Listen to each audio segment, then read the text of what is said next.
This is an off-road electric motorcycle. The 96V 55H ternary lithium battery used on it is produced by Shenzhen e-moto power supply.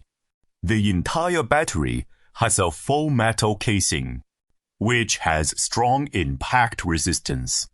This is the discharge port of the lithium battery.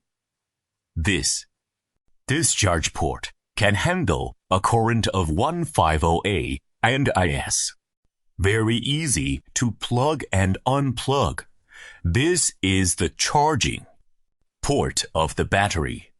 It can handle a maximum current of 50A and is equipped with adjust-proof cover. This battery performs very ably when used in these off-road and competitive motorcycles. We are a lithium battery factory and are willing to accept customized product development.